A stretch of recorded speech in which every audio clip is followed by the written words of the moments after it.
ಬೆಂಗಳೂರಿಗೆ ಗಂಧಾಂತರ. ಬೆಂಗಳೂರಿನಲ್ಲಿ ಇವತ್ತು ರಿವಾಲ್ವರ್ಗಳು ಸದ್ದು ಮಾಡ್ತಿದೆ. ಅದು ಪೊಲೀಸರ ರಿವಾಲ್ವರ್ಗಳಲ್ಲ, ರೌಡಿಗಳ ರಿವಾಲ್ವರ್. ಹಾಗಿದ್ರೆ ಈ ರೌಡಿಗಳ ಕೈಯಲ್ಲಿ ಈ ರಿವಾಲ್ವರ್ಗಳು ಹೇಗೆ ಬರುತ್ತೆ?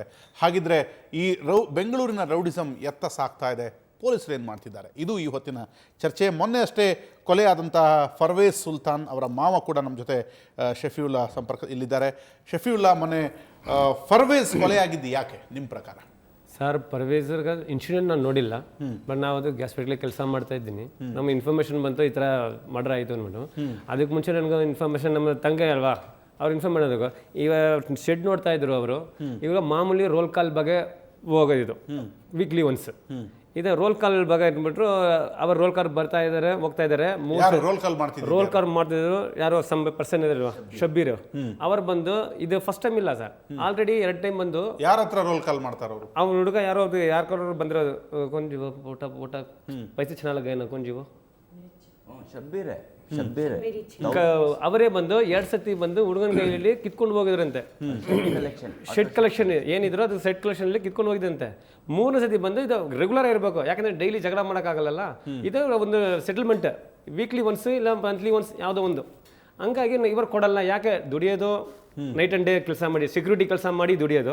ಹಂಗಾಗಿ ನಾವು ಯಾಕೆ ಕೊಡಬೇಕು ಅಂದ್ಬಿಟ್ಟು ಅವ್ರಿಗೆ ಪರ್ಸನಲ್ ಆಗಿದ್ದದು. ಹಂಗಾಗಿ ಇವರು ಏನೋ ಕೊಡಲ್ಲ, ಕೊಡಲೇಬೇಕು, ಫಸ್ಟ್ ಇದ್ದವನು ಕೊಟ್ಟ, ಈಗ ಏನು ಕೊಡಲ್ಲ ಇನ್ಬಿಟ್ಟು ಆ ಸಮಸ್ಯೆಯಲ್ಲಿ ಸೊ ಲಾಂಗ್ ಫೈಟ್ ಅಲ್ಲಿ ನಡೀತಾ ಇತ್ತು. ಇವರಿಗೂ ಪರಿಚಯ ಇತ್ತಾ ಫರ್ವೇಜ್ ಮತ್ತು ಶಬ್ಬೀರ್ಗೆ? ಮೊದಲು ಪರಿಚಯ ಇದೆಯಾ? ಪರಿಚಯ ಇದ್ರು. ಯಾಕಂದ್ರೆ ಶಿವಾಜಿನಗರಲ್ಲಿ ಅಂದ್ರೆ ಒಬ್ರಿಗೊಬ್ರು ಮಗನ ಫೇಸ್ ಕೊಟ್ಟು ಪರಿಚಯ ಇದ್ರು ಅವ್ರಿಗೆ. ಅದು ಇನ್ನು ಒಂದು ಸರ್, ಬೇಗಂ ಜಾನ್ ಅವರೇ, ನಿಮಗೆ ಇವರು ಮಗನ ಆಕ್ಟಿವಿಟೀಸ್ ಬಗ್ಗೆ ನಿಮ್ಗೆ ಗೊತ್ತಿತ್ತಾ? ಮಗ ಏನು ಮಾಡ್ತಿದ್ದಾನೆ, ಏನು ಕೆಲಸಕ್ಕೆ ಹೋಗ್ತಿದ್ದಾನೆ, ಅದ್ರ ಬಗ್ಗೆ ನಿಮ್ಗೆ ಗೊತ್ತಿದೆಯಾ? ಅದು ಆಟೋ ಶೆಡ್ಡಿ ನೋಡಿ देखलेक था उन्हें सब. दूसरा आको दिन में आको वो इसका इन्हें बोले ना डेमोलिशन जाको उधर से फर्नीचर ये वो ले लगा को पॉलिश कर को बिकालक था सो. उसको आको रोज का मंजे ये दे, क्या बोलते सर, हफ्ता रोल काल दे. नहीं दिया तो तुझे मर्डर कर दा, तुम वो ये कर को ये करता. जेल में भी रखो, उन्हें 10,000 मंगा भेजा था. अब मैं इधर कूली मजदूरी कर को खाने वाला मैं कई को दूं उसको पैसा नहीं देता, जा तुझे कर को बोले. तो ನಿಮ್ಮ ಹತ್ರ ಹೇಳಿದ್ರಾ ಈ ತರದೆಲ್ಲ ಏನು ಸಿಚುವೇಶನ್ ಇರುತ್ತೆ? ನನ್ನ ಹುಡುಗ ನಿಮ್ಮ ಹತ್ರ ಹೇಳಿದ್ದಾರೆ. ಶಬ್ಬೀರ್ ನಿಮಗೆ ಗೊತ್ತಾ? ಇಲ್ಲ ರೀ, ನೀವು ನೋಡಿಲ್ಲ ಶಬ್ಬೀರ್ನ? ನೀವು ನೋಡಿಲ್ಲ. ಮಗ ಬೇರೆ ಆಕ್ಟಿವಿಟೀಸ್, ಈಗ ಬರೀ ಬಿಲ್ಡಿಂಗ್ ಡೆಮಾಲಿಷನ್ಸ್ ಅದು ಇದರ ಈ ರೌಡಿ ಆಕ್ಟಿವಿಟೀಸ್ ಎಲ್ಲ ಇದ್ರಾ ಮೊದಲು ಥಾ ಫಸ್ಟ್ ಇತ್ತು ಸರ್. ಮೊದಲು ರೌಡಿ ಆಗಿದ್ರು. ಓಕೆ, ರೌಡಿ ಶೀಟ್ ಅಂದ್ಬಿಟ್ಟು ಒಂದು ರೌಡಿ ಶೀಟ್ರಲ್ಲಿ ಇದ್ರು. ಫರ್ವೇಜ್ ಹೆಸರು ಕೂಡ ಇತ್ತು, ಇತ್ತೀಚೆಗೆ ಇಲ್ಲ. ಎಕ್ಸ್ ಫಸ್ಟ್ ಇತ್ತು ರೌಡಿ ಶೀಟ್ ಅಲ್ಲಿ. ಪರ್ವೇಜ್ ಸುಲ್ತಾನ್ ಹೆಸರು ಇತ್ತು, ಯಾಕಂದ್ರೆ ಸನ್ ಆಫ್ ರೇಜರ್ ಲತೀಫ್ ಅಲ್ವಾ, ಅದ್ರ ಹೆಸರಿಗಾಗಿ ಶಿವಾಜಿನಗರಲ್ಲಿ ಒಂದು ರೌಡಿ ಶೀಟರ್ ಓಪನ್ ಆಗಿದ್ದು. ಹಳೆ ದ್ವೇಷ ಏನಾರು ಇತ್ತಾ? ರೇಜರ್ ಲತೀಫ್ ಮಗ ಸರ್. 5-6 साल से तो उन्हें एकदम ಅದರಲ್ಲಿ ಇನ್ನೂ ಒಂದು ಸರ್, छोड़को ಕೂಲಿ ಮಜದೂರಿ ಕರ್ಕೋ ಖಾಲೆಕೋ ಥಾ ಸರ್. ಇನ್ನೂ ಒಂದು ಹಳೇದೇನೆಂದ್ರೆ, ಈಗ ಯಾರು ಬಾಮಯ್ಯ ಅವನಿಗೆ ಇದ್ರೀಸ್ ಅಂದ ಒಂದು ಎಕ್ಸ್ ರೌಡಿ, ಅವನು ಎಕ್ಸ್ಪರ್ಟ್ ಆದ್ರ. ಇದ್ರೀಸ್ ನಮ್ಮ ಮಾವನಿಗೆ ಅಟ್ಯಾಕ್ ಮಾಡಿದ ಅದೇ ಜೋಪಡಿಯಲ್ಲಿ, ಅದು ಶಿವಾಜಿನಗರ CSI ಹಾಸ್ಪಿಟಲ್. ಇದ್ರೀಸ್ ಅನ್ನೋ ಹುಡುಗ ನಮ್ಮ ಮಾವರಿಗೆ ಅಟ್ಯಾಕ್ ಮಾಡಿದ, ಅಲ್ಲೇ ದುಶ್ಮನ್ ಆಗ್ಯದ್ದು. ಆ ದುಶ್ಮನ ಇರಬಹುದು, ಅದು ಇರಬಹುದು. ಎಸ್, ಮೊನ್ನೆ ನಡೆದಿದ್ದೇನು ಶರೀಫ್? ನೀವು ಅಲ್ಲಿ ಇದ್ರಿ, ನೀವು ಸ್ಪಾಟಲ್ಲಿ ಇದ್ರಿ, ಏನಾಗಿತ್ತು? ಯಾರು ಫೈರ್ ಮಾಡಿದ್ಯಾರು? ಫೈರ್ ಮಾಡಿರೋದು ಇವರು ಸಮೀರ್, ಜಮ್ಶೀದ್. ಇಬ್ರು ಹತ್ರ ಗನ್ ಇತ್ತು. ಇಬ್ರು ಹತ್ರನೂ ಗನ್ ಇತ್ತಾ? 2 ಗನ್ನಲ್ಲಿ ಶೂಟ್? 2 ಗನ್ ಇತ್ತು. ನೀವು ಸ್ಪಾಟಲ್ಲಿ ಇದ್ರಿ? ಸ್ಪಾಟಲ್ಲಿ ನಾ ದರ್ಗಾ ಒಳಗಡೆ ಹೋಗ್ಬಿಟ್ಟೆ. ನಮ್ಮ ಅಟ್ಯಾಕ್ ಆಗಿತ್ತು ಫಸ್ಟ್ ಮಂಚದಿಂದ. ಆಮೇಲೆ ನಾನು ನೋಡಿದೆ, ಇವನು ತೆಗ್ದೆ. ಇವ್ನು ಹೆಂಗೆ ತೆಗ್ದೆ, ನಾನು ದರ್ಗಾ ಒಳಗಡೆ ಸೈಡಲ್ಲಿ ದರ್ಗಾ ಇರೋದು. ಅಲ್ಲಿ ಅದು ಸರ್ಕಲ್ ರೈಟಲ್ಲಿ ದರ್ಗಾ ಇದೆ, ಮಸ್ಜಿದಿ ಲೆಫ್ಟಲ್ಲಿ ದರ್ಗಾ ಇದೆ. ನಾನು ರೈಟ್ ಸೈಡ್ ಮಸ್ಜಿದ್ ಒಳಗಡೆ ಹೋಗ್ಬಿಟ್ಟೆ. ಗನ್ ಮುಂದೆ ನಾವು ನಿಲ್ಸೋಕ್ಕೆ ನಮಗೆ ಇಷ್ಟ ಇಲ್ಲ. ಟೂಲ್ಸ್ ತೊಗೊಂಡು ಬಂದೆ, ನಾನು ಫೈಟ್ ಕೊಟ್ಟೆ. ನನ್ನ ಹತ್ರ ಏನಿಲ್ಲ, ಫೈಟ್ ಏನಿಲ್ಲ. ಇಲ್ಲಿ ಒಂದು ಹೊಡೆದೆ, ಇದು ಮಿಸ್. ಇಲ್ಲ ಅಂದರೆ ಇಲ್ಲಿ ಕಟ್ಟು ಲಾಂಗ್ ಮಚ್ಚ ಆಯಿತು ಅದು. ಆಮೇಲೆ ಇದು ಮಿಸ್ ಆಗೋಯ್ತು. ಇಲ್ಲಿ ಹೊಡೆದೆ, ಇಲ್ಲಿಂದ ಒಳಗಡೆ ಹಡ್ಕು ಕ್ಯಾಜಿ ಬೋಲ್ತು ಮುಳ್ಳು ಕಾಣಿಸ್ತಾ ಇದೆ. ಹಾಸ್ಪಿಟ್ಲಲ್ಲಿ ಹೆಲ್ದೆ ಹೋಗಿ ವಿಕ್ಟೋರಿಯಾಗೆ ಹೋಗಿ ಡ್ರೆಸ್ಸಿಂಗ್ ಮಾಡಿ ಪ್ಲಾಸ್ಟಿಕ್ ಸರ್ಜರಿ ಮಾಡಬೇಕು. ಅದೆಲ್ಲ ಅವತ್ತಿಂದ ನಾನು ಏನು ಮಾಡಲಿಲ್ಲ, ದೋಪನ್ನೇ ಮಾಡಲಿಲ್ಲ, ಹಂಗೆ ಇದೆ. ಪ್ರಾಣ ಹೋಗ್ಬಿಟ್ಟೆ, ಅದೇನದು ಏನಿಲ್ಲ. ಸೊ ಫೈರ್ ಮಾಡಿರೋದು ಅವತ್ತು ಶಬ್ಬೀರ್ ಕಡೆ ಹುಡುಗರು? ಶಬ್ಬೀರ್ ಕಡೆ ಅವರು ಶಬ್ಬೀರ್ ಹತ್ರ ಲಾಂಗ್ ಇತ್ತು, ಅವನು ಓಡಿಸಿದ್ದು ಅವ್ನ ಚಿಕ್ಕ ತಮ್ಮ ಹಿಂದ್ಗಡೆ, ಯಾರು ಪರ್ವೀಸ್ ಸುಲ್ತಾನ್ದು ಚಿಕ್ಕ ತಮ್ಮ ಮೊಹಮ್ಮದ್ ಅಲಿ ಅಲಿಯಾಸ್ ಶೇರಾ, ಇವನು ಉಪವಾಸ ಮಾಡಿ ಅಲ್ಲಿ ಹಾಸ್ಪಿಟಲಿಂದ ಕೆಳಗಡೆ ಬರ್ತಾ ಇದ್ದು. ಶಬ್ಬೀರ್ ಇವನ್ಗೆ ನೋಡಿ ಮಂಚ ತಗೊಂಡು ಇವನ್ ಹಿಂದೆ ಓಡ್ದೆ. ಅಫ್ರೋಜ್ ಇವನ್ ಬಂದು ನನ್ನ ಮೇಲೆ ಅಟ್ಯಾಕ್ ಮಾಡಿದೆ. ಯಾರಿಗೆ? ಪಪ್ಪು ಯಾರು? ಪಪ್ಪು ಎಳ್ಳಿ ಇದೆ. ಪಪ್ಪು ಯಾರು ಅಂದರೆ ಪರ್ವೀಸ್ ಸುಲ್ತಾನ್ದು ದೊಡ್ಡದು ಅಣ್ಣ. ಪರ್ವೀಸ್ ಸುಲ್ತಾನ್ ಪಪ್ಪು ಎಲ್ಲಿ ಹೇಳೋ, ಇಲ್ಲ ಅಂದರೆ ನಿಮಗೆ ಆಗ್ಬಿಡ್ತೀನಿ ಅಂದರೆ ಮಂಚ ತೊಗೊಂಡ್ಬಿಟ್ಟೆ. ಅಟ್ಯಾಕ್ನು ಮಾಡಿದೆ, ದೊಡ್ಡ ಮಂಚದಿಂದ ಅಟ್ಯಾಕ್ ಮಾಡಿದೆ. ನಾನು ಹೆಂಗೂ ಮಿಸ್ ಮಾಡಿಬಿಟ್ಟೆ ಅಲ್ಲಿ. ಆಮೇಲೆ ನನಗೆ ಕೆಳಗಡೆ ಆಗೋಯ್ತು, ನಾವು ಹಂಗೆ ಹೊಡೆದೇ ಇದು ಮಾಡಿದೆ. ಆಮೇಲೆ ಪರ್ವೀಸ್ ಬೈ ಶೆಡ್ಡಿಂದ ಆಚೆ ಬಂತು. ಶಬ್ಬೀರ್ ಹೇಳ್ದೆ, ಪರ್ವೀಸ್ ಇಲ್ಲಿ ಇದೆ ಬಾ.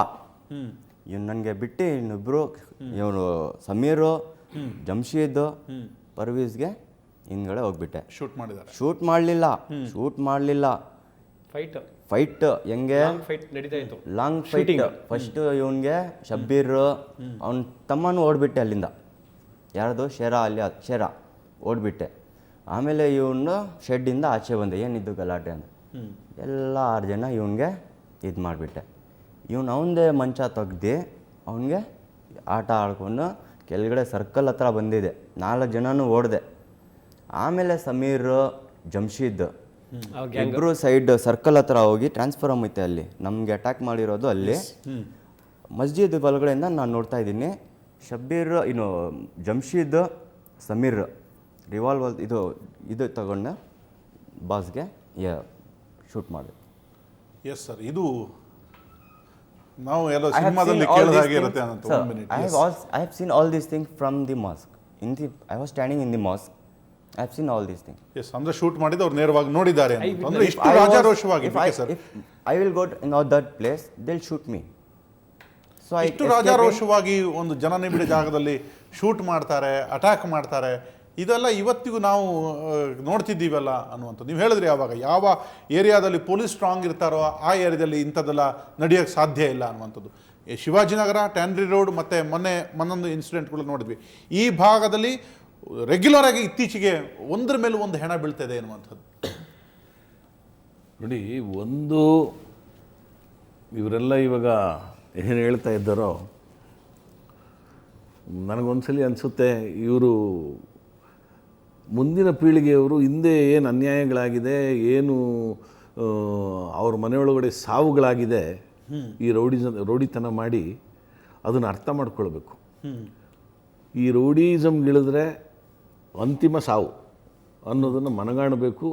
ಅವರ ಮನೆಯವರು ಅವರಿಗೆ ಬುದ್ಧಿ ಹೇಳಬೇಕು, ಯಾವುದೇ ಕಾರಣಕ್ಕೂ ಇದು ಹೋಗಬಾರ್ದು ಅಂತ. ಇವಾಗ ಇವ್ರು ಹೇಳ್ತಾ ಇರೋ ವಿಚಾರಗಳನ್ನು ನಾವು ಗಮನಿಸಿದ್ರೆ ಮುಖ್ಯವಾಗಿ ಏನು ಅನಿಸುತ್ತೆ ಅಂದರೆ, ಅವನು ಹಫ್ತಾ ಕೇಳ್ತಾನೆ ಅಂತ. ಹಫ್ತಾ ಕೇಳ್ತಾನೆ ಅನ್ನೋದು ಯಾವುದೇ ಕಾರಣಕ್ಕೂ ಪೊಲೀಸರ ಗಮನಕ್ಕೆ ಬರಬೇಕದು. ಬಂದಿದ್ದರೆ ಯಾವುದೇ ಮುಲಾಜಿಲ್ಲದೆ ಎಕ್ಸ್ಟಾರ್ಷನ್ ಕೇಸನ್ನು ದಾಖಲು ಮಾಡಬೇಕು. ಬಲಾತ್ಕಾರವಾಗಿ ಹಣ ವಸೂಲಿ ಮಾಡುವಂಥದ್ದು ಯಾವುದೇ ಕಾರಣ ಕೊಟ್ಟು ಕಾನೂನಿನ ಪ್ರಕಾರ ಅದು ಅಪರಾಧ. ಇವರು ಮುಖ್ಯವಾಗಿ ಏನಾಗ್ತಾ ಇದೆ ಅಂದರೆ, ನನ್ನ ಅಂದಾಜಿನ ಪ್ರಕಾರ ಏನಾಗ್ತಾ ಇದೆ ಅಂದರೆ, ಘಟನೆಗಳನ್ನು ಮಿನಿಮೈಸ್ ಮಾಡ್ತಾ ಇದ್ದಾರೆ. ಘಟನೆಗಳನ್ನು ಮಿನಿಮೈಸ್ ಯಾವತ್ತೂ ಮಾಡಬಾರ್ದು. ಭೂಗತ ಲೋಕದಲ್ಲಿ ರಾಜಿ ಪಂಚಾಯತಿಗೆ ಅವಕಾಶನೇ ಕೊಡಬಾರ್ದು. ಒಂದು ಸಣ್ಣ ಅಪರಾಧ, ಬೆದರಿಕೆ ಅಂದರೆ ಬೆದರಿಕೆಗೆ ಕೇಸ್ ದಾಖಲು ಮಾಡಬೇಕು. ಕೊಲೆ ಬೆದರಿಕೆ ಅಂದರೆ ಕೊಲೆ ಬೆದರಿಕೆಗೆ ಕೇಸ್ ದಾಖಲು ಮಾಡಬೇಕು. ಹೊಡೆದಿಲ್ಲ, ಬರೀ ಬೆದರಿಕೆ ಹಾಕಿದ್ದಾನೆ, ಸಮಾಧಾನ ಮಾಡಿದಿ ಹೋಗಿ ಅಂತ ಹೇಳುವಂಥ ಸ್ಥಿತಿಯನ್ನು ಪೊಲೀಸರು ತಂದ್ಕೋಬಾರ್ದು. ಕೇಸ್ ದಾಖಲು ಮಾಡೋದ್ರಲ್ಲಿ ಯಾವುದೇ ಮುಲಾಜಿರಬಾರ್ದು ಪೊಲೀಸರಿಗೆ. ಆಮೇಲೆ ಕೇಸ್ ದಾಖಲು ಮಾಡಿದ್ರೆ ನಾವು ಕೋರ್ಟ್ಗೆ ಹೋಗಬೇಕು, ಸಾಕ್ಷಿ ಹೇಳಬೇಕು, ತನಿಖೆ ಮಾಡಬೇಕು, ಇದು ಯಾರಿಗೆ ಬೇಕು ಅಂತೇಳಿ ಮಾಡೋವಂಥದ್ದು ಇದೆಯಲ್ಲ, ಅದು ಸಮಾಜಕ್ಕೆ ಮತ್ತು ವ್ಯವಸ್ಥೆಗೆ ಮಾಡೋ ಅನ್ಯಾಯ. ಪೊಲೀಸರು ಮಾಡಬಾರ್ದು ಅದನ್ನು. ಕೇಸ್ ದಾಖಲು ಮಾಡಬೇಕು. ಒಬ್ಬ ರೌಡಿ ಪಟ್ಟಿಯಲ್ಲಿದ್ದರೆ ಅವನ ಇತಿಹಾಸವನ್ನು ಅವ್ರು ತಿಳ್ಕೊಂಡಿರಬೇಕು. ಸಣ್ಣ ಘಟನೆ ಆದಾಗ ಏನು ಮಾಡ್ತಾರೆ ಇವ್ರು ಪೊಲೀಸರು? ದಸ್ತಗಿರಿ ಮಾಡಿ ಕೋರ್ಟ್ಗೆ ಕಳಿಸ್ಬಿಡ್ತಾರೆ. ಎಕ್ಸಾಕ್ಟ್ಲಿ, ಇಲ್ಲಿ ನಡೆದಿದ್ದು ಕೂಡ ಹಾಗೆ. ಯಾಕಂದರೆ ಪೊಲೀಸ್ ಸ್ಟೇಷನ್ ಇದೆ ಅನ್ನುವಂಥ ಭಯವೇ ಇವರಿಗಿಲ್ವಾ ಅನ್ನುವಂಥ ಒಂದು ಪ್ರಶ್ನೆಯಲ್ಲಿ ಹುಟ್ಟುಕೊಳ್ಳುತ್ತೆ. ಇಲ್ಲಿ ಏನಾಗ್ತದೆ, ಸಣ್ಣ ಪ್ರಶ್ನೆ, ಇಲ್ಲಿ ಒಂದು ಕೇಸ್ ದಾಖಲಾಗ್ತದೆ, ಒಂದು ಹಲ್ಲೆ ಪ್ರಕರಣವೋ ಅಥವಾ ಬೆದರಿಕೆ ಪ್ರಕರಣವೋ, ಹಫ್ತಾ ಕೇಳಿದಾನೆ ಅಂತೇಳಿ ಪ್ರಕರಣ ದಾಖಲಾದ ತಕ್ಷಣ ತನಿಖೆಗೆ ಪೊಲೀಸರು ಆ ಅಪರಾಧಿಯ ಮನೆಯನ್ನು ಕಾನೂನುಬದ್ಧವಾಗಿ ಒಂದು ನ್ಯಾಯಾಲಯದ ಅನುಮತಿ ತಗೊಂಡು ಇಲ್ಲ ಇವರೇ ಸರ್ಚ್ ವಾರೆಂಟ್ ಹಾಕಿ ಇಡೀ ಮನೆಯನ್ನು ಜಪ್ತಿ ಮಾಡಿದ್ರೆ ಈ ಎಲ್ಲ ಸಲಕರಣೆಗಳು ಆಯುಧಗಳು ಇವರ ಅನ್ಯಾಯಗಳೆಲ್ಲ ಹೊರಗಡೆ ಬರ್ತದೆ. ಯಾವ ಪೊಲೀಸರು ಅದನ್ನ ಮಾಡದೇ ಇದ್ರೆ ನೀವು ಮನೆಯಲ್ಲಿ ಇವ್ರು ಬಚ್ಚಿಟ್ಕೊಂಡಿರ್ತಾರೆ, ಆಯುಧಗಳನ್ನು ಮುಚ್ಚಿಟ್ಕೊಂಡಿರ್ತಾರೆ, ನೀವು ಜಪ್ತಿನೇ ಮಾಡದೇ ಇದ್ರೆ ನಿಮ್ಗೆ ಕನಸು ಬೀಳ್ತದ? ಜಪ್ತಿ ಮಾಡಿಬಿಟ್ಟು 4 ವೆಪನ್ಗಳನ್ನೆಲ್ಲ ಸೀಸ್ ಮಾಡಿ ನಾವು ಚೆಕ್ ಮಾಡಿದ್ದೀವಿ. ಈಗ ನಾನು ಕೆಲವು ಸಲ ಪೊಲೀಸರನ್ನು ನೋಡ್ತಾ ಇರ್ತೇನೆ, ಇದು ಮಾಧ್ಯಮಗಳಲ್ಲಿ ಬರ್ತದೆ, ಬೆಂಗಳೂರು ನಗರದ ಪೊಲೀಸರ ದಾಳಿ, 300 ಜನ ರೌಡಿಗಳನ್ನು ಕರೆಸ್ಬಿಟ್ಟು ಕೇಳಿದ್ರೆ ಯಾರೂ ಹೇಳೋದಿಲ್ಲ. ನೀವು ಕಾನೂನುಬದ್ಧವಾಗಿ ನಿಮ್ಗೆ ಅವಕಾಶ ಇದೆ, ಮನೆ ಜಪ್ತಿ ಮಾಡುವಂಥ ಅವಕಾಶ ಇದೆ. ನಿಮಗೆ ಹಿಂಜರಿಕೆನಾ? ನ್ಯಾಯಾಲಯದ ಅನುಮತಿ ತಗೊಳ್ಳಿ. ಯಾವ ನ್ಯಾಯಾಲಯ ಕೊಡಲ್ಲ ಅನುಮತಿ ಮನೆ ಜಪ್ತಿ ಮಾಡಲಿಕ್ಕೆ? ಜಪ್ತಿ ಮಾಡಿ ಮಾರಕಾಸ್ತ್ರಗಳಿದ್ರೆ ಅದ್ರ ಮೇಲೆ ಕಾನೂನು ನೋಡಿ. ಗುಂಡಿಟ್ಕೊಳ್ಳೋದು ಅಪರಾಧ. ನೀವು ರಿವಾಲ್ವರ್ ಬಿಟ್ಬಿಡಿ, ಪಿಸ್ತೂಲ್ ಬಿಟ್ಬಿಡಿ, ಗನ್ ಬಿಟ್ಬಿಡಿ, ಒಂದು ಗುಂಡು ಪ್ರಾಹಿಬಿಟೆಡ್ ಗುಂಡು ಇಟ್ಕೊಂಡಿದ್ರೆ ಶಸ್ತ್ರಾಸ್ತ್ರ ಕಾಯ್ದೆ ಪ್ರಕಾರ, ಇಂಡಿಯನ್ ಆರ್ಮ್ಸ್ ಪ್ರಕಾರ ಅಪರಾಧ ಆಗ್ತದೆ. ಈ ಥರ ಕೇಸುಗಳು ದಾಖಲು ಮಾಡಿ ಅವ್ರು ಕೋರ್ಟು ಕಚೇರಿ ಅಲಿಯೋಂಗ ಮಾಡಿದ್ರೆ ಅವ್ರಿಗೆ ಜಂಜಾಟ ಬೇಡ ಅಂತೇಳಿ ಬಿಡ್ತಾರೆ.